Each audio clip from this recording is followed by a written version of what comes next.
we sent it a little bit too hard already in early 2025 and 2026. So we got Dad's car here. We've leaned on it pretty good, and there were some issues that we needed to actually take care of, and we should have taken care of a long time ago, that we're gonna have to fix, or it's gonna be a bad day for us one day. But for the most part, for what we got going on with Dad's car is exactly what I've been wanting to do on the channel. Make it relatable, make it budget, make it fun, and just enjoy the car with my dad and family. And it's truly Dad's car. It's his own car, and I want to make it so he can drive it in 2026 and we can throw some slicks on it and go out and bust out a 10-second pass. Let's get it over to the shop. It's about to rain, of course, here in Ohio, because that's just the season we're in, and I'll show you what we're up against.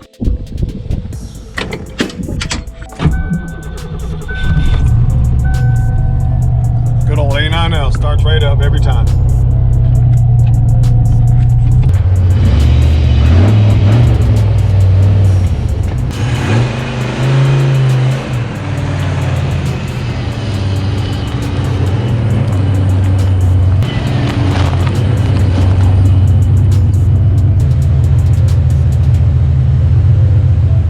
One of the things that you deal with when you start actually making some good power and some good torque, and it's actually one of the things you need to do if you ever want to stance out the back of your tires and wheels. So this is pretty relevant on two different fronts. When we were taking the RC comps off from the Foxtoberfest, we noticed that our axle studs are bent. And we're not talking barely bent, we're talking freaking bent. Particularly on the driver's side. No, we've been stancing out our cars for years. We've done it on the black GT, we've done it on the other two blue GTs we ran, the black coupe that we ran earlier about 10 years ago.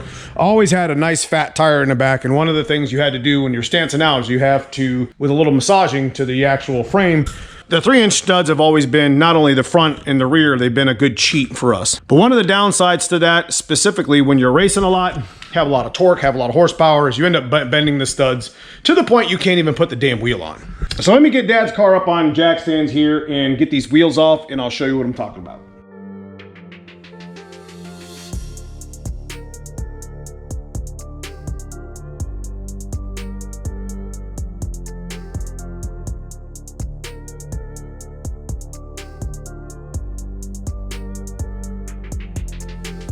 So here you'll be able to see what I'm actually talking about. Get these wheels off. And if you're trying to stance your car out, you know, running spacers isn't really a bad idea. And this is how I get a good stance on my tire, because if I was to put this tire on, it was just to be stock form, you know, stock like length or whatever, then you're definitely going to get a tire that's more sunk in. That's kind of where the Fox bodies are at. You know, the front doesn't ever really need any spacers unless you need it to clear.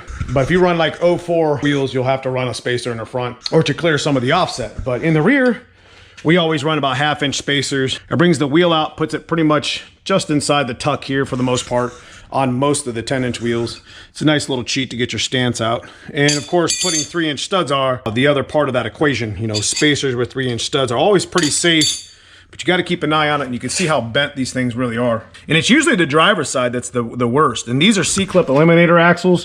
So I'm going to end up having to pull this whole axle out, which isn't a big deal. It'll actually just unbolt from the back, and I'll be able to slide this whole axle out. As your normal axle stuff that we've done with the white GT, the black GT, they require these ARP 7703s. These are 1/2-inch. These are some of the best studs I've ever used. They don't bend very often at all. Well worth the money to get them.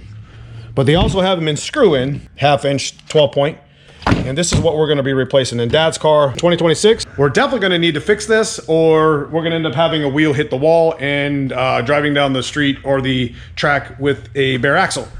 Now, if I had disc in the rear of this car, it would actually be able to pop them out somewhere in between the caliper and the bracket or whatever. And that's what we've done in the white car before. But these are definitely going to have to be removed. And like I said, there's only 4 bolts in the back. It's gonna be a pretty easy extraction. So thankfully we won't even have to take the diff off, but we will be able to slide it out, change them, slide it back in. That's what you gotta deal with most of the time. Even in stock form with the stock axles, let me show you how long these axle studs are. They're like 1.5 inches. No way. Now here's a stock axle right here. Do not put spacers on a stock axle stud. I mean, I know you can get away with it, but that's actually a really bad news, because you don't have a whole lot of thread on the actual lug nut with the wheel. And I've actually put 3-inch studs on stock axles for wheel fitment. Replace them with ARP stuff, you'll be happy. Basically for safety and security. The passenger side's not that bad, but we're gonna replace them while we can. We're already here, we might just go ahead and do it. I think it might have something to do with the spacer as well. I know it's usually the driver's side that bends the most, and it's happened on my white car too. We did buy a new spacers, and they're not cheap. Again, if you're gonna do the wheel studs, grab the 1/2-inch spacers, maybe a couple quarters. Make sure they got like the actual, you know, the holes for the, this is a billet specialties. They didn't, you know, these are like 90 bucks for a set. These are about 40. It'll definitely help us for when we're using the studs. You know, we were using the cheapies over here, and there ain't nothing wrong with them. I've used them for years. They probably like to move under torque. You know what I mean? There's a big hole there. Probably not a good idea to stack them either. So might have some of the reason why they're all bent up. They're due to replace. Well, we found that noise that we kept hearing. All right, here we go. Make a hit real quick, and I must hear like a brake in the back that's rubbing.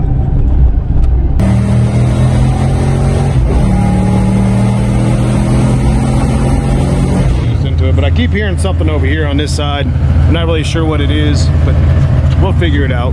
It's got to be rubbing on something, and I don't know what that is. I did notice that one of these studs were loose, and they were backing out before when we were kind of messing with it. But you can see up here in the wheel cylinder, see it cutting away. Be able to see it later when I get the axle out, but that was our noise in the back. I'm lucky, man. That could have took out the wheel cylinder, which took out the brakes. I'd have lost brakes. Probably would have bent some wheel studs, wheel falling off. There's all kind of dangerous shit that could have happened right there. But that's all right. That's what we're here to do. We're here to fix it.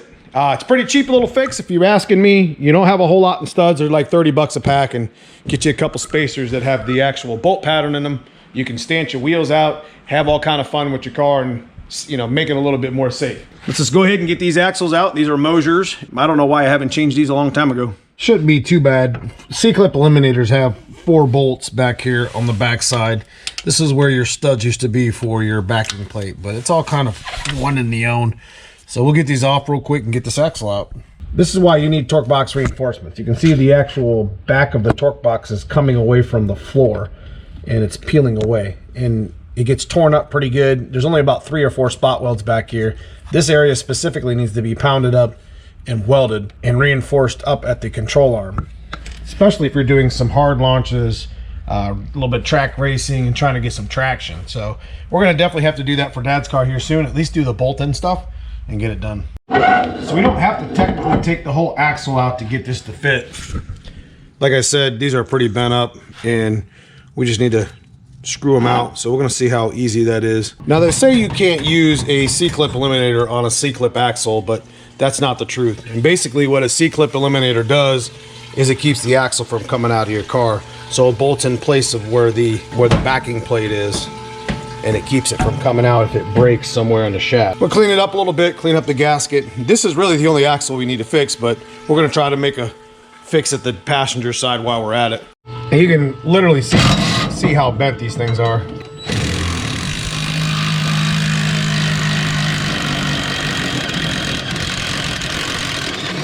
So we ended up getting all the studs out. We're gonna put a little red Loctite on the edge of the new ones. Go ahead and get these installed back in. Now that looks a whole lot better than what it did. Although some of the threads on the axles weren't all that good. It is what it is. They're straight, they're ARP, and I trust them. They're gonna work pretty good. So we're gonna get the gasket seal, like the gasket sealer off the back of this and the backing plate right there, and call this a win. This has been needing to be done for a long time, and I'm just glad we got it. Go ahead and put a little bit of right stuff on. This is the gasket sealer I like to use the most. It's okay if it protrudes a little bit. I just don't want the gear loop to get on the ground. Slide back in the differential and start bolting the backside. Easy peasy. I'm pretty happy with what we got accomplished with that one. We can go ahead and put the wheel back on. You can see we got nice straight axle bolts now, axle studs, and this should last for a long time. Those needed to be replaced a long time ago, and I just been procrastinating. It's been getting worse, and that could have been just a bad deal all the way around. We got it done, and that's all that really matters. Guys, this stuff is very important. You can use axle studs for stancing. You know, these are 03, 04 Cobra Reps 10.5-inch wheels in the back. I could put them on my dad's car with using 3-inch studs and spacers like this. You know, 1/2-inch deal here, which is like, it's nice stuff, man. It's nice stuff to have. I got a whole box of spacers with ace and 1/4 inches and all kind of stuff. So when you're looking for like a stance, you're looking to put different wheels on your Fox body on a 5-lug conversion.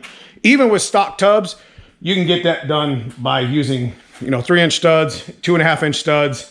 Anything's better than the stock length. Stock length is a no-go. Don't put a spacer on it. It's not safe. 3 or 4 or 5 threads on it, doing burnouts or whatever, you're gonna blow the tire out.